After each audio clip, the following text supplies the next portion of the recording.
My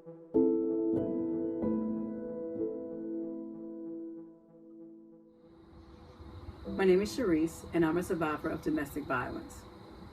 My story started, 12 odd years ago when I was married and my husband was abusive.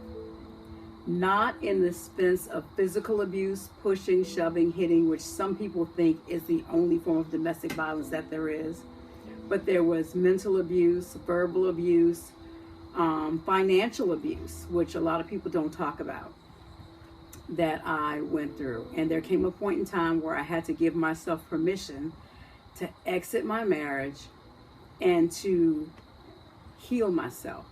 But in the process of healing, I didn't realize that just leaving the marriage wasn't the end. And I thought that in the beginning, that was all I had to do.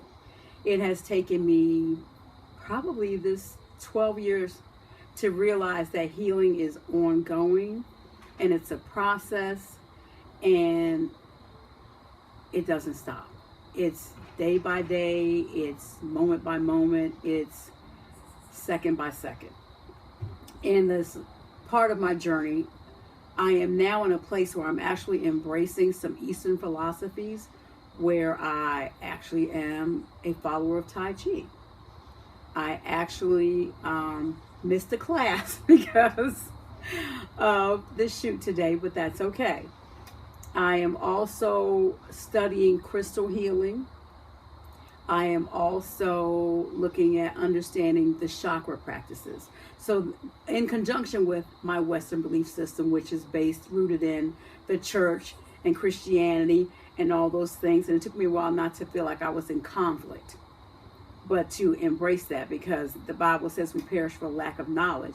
If he invented Catholicism and all these other religions, he certainly invented those things as well, as ways to help us heal ourselves in ways beyond what we consider to be normal. And I have had to embrace all of those in conjunction with, I think I said earlier, counseling has been pivotal in my recovery and in my understanding that some of my trauma and things that I was going through were partly due to a condition called PTSD, which I did not know I was suffering from.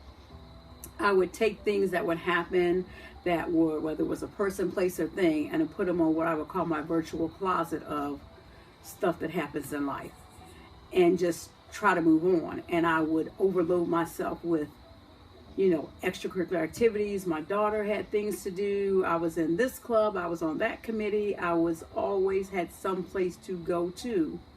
So I didn't have to deal with Charisse's stuff and the stuff that I was taking around with me. And if one or two things hit me the wrong way, it was potentially not just exhausting for me, but it was so dangerous for me that I reached a place where I went into a deep depression. And it took me 4 months to get out of the depression, to get back on my feet and at least function on the outside, not just the inside. And it was a lot. And I would encourage anybody that if you think you're being abused, you probably are.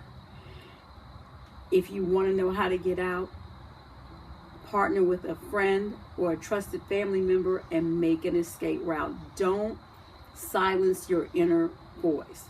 God is here for our suffering. He hears us. He knows that we're suffering, and he hears us, and he is going to come to our aid.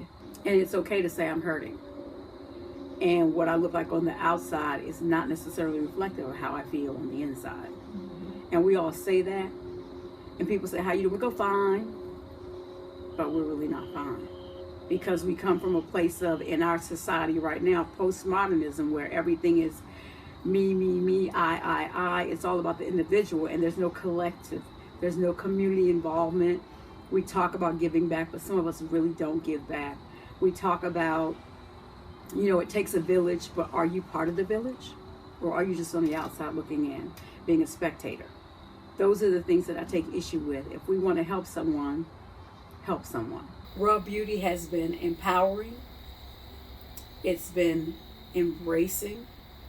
And it has enhanced my life because it's caused me to dig a little bit deeper and find out what really matters to Charrisse. And if that matters, am I doing that, or what am I going to do about that? I am Charrisse, and I am Raw Beauty Proud.